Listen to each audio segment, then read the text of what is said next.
want to take a seat and you can get your stuff here in a second. Okay, so practice guides are already turned in. I'm going to grade them as you guys are working. Okay, first question, make sure you're writing into words. Make sure you're putting all the parts. If there's hyphens or commas, you need to put those in there. But remember, you're writing that number into words. There's 2 problems there. Make sure you're writing both. They're worth quite a few. Number 2, you're finding the average. That problem number 2, you definitely need a calculator. So show what you're getting when you're finding the average, like the first part, and then what you're going to divide by and all that good stuff. Okay. Let's see. Number 3.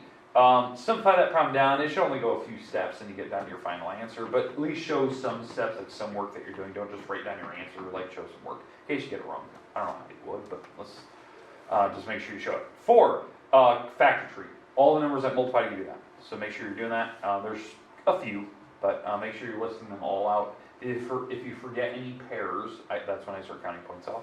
5, you're doing the multiple list. Sets where you're putting little curly braces. You should know the first number you start with and roughly what the 11th number down the road should be. Okay, and you're just making that big list, putting commas in between. Okay.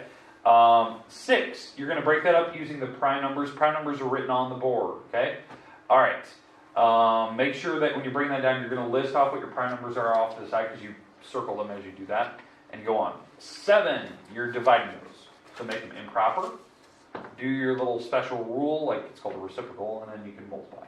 Okay, you do need to simplify those, so you might want a calculator.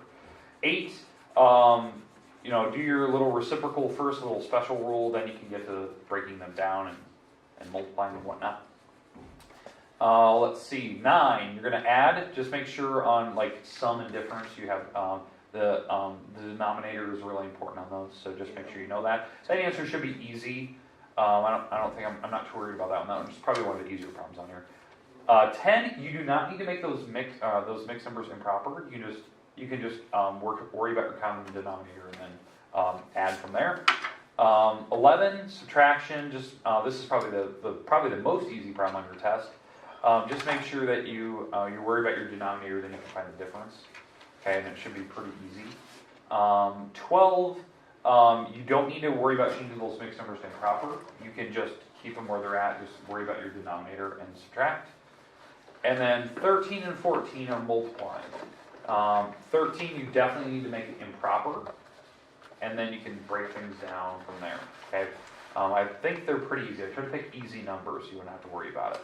Okay. So, but you do have to break them down, then you can multiply. And then same with 14, you do have to break them up, and then you can simplify and multiply. Okay.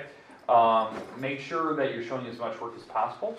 You have the entire class for you today, which is about 30 minutes to kind of work, and the rest of time is yours. I'll have the formula sheet on the board, so I'll make sure that's constantly strung, which it's already written on the boards over here, so you have your order of operations and whatnot, but I'll make sure they're on the board, so in case you need a refresh on what that means. These three things will be kind of rotating on the board. But the rest of the time is yours. Take your time.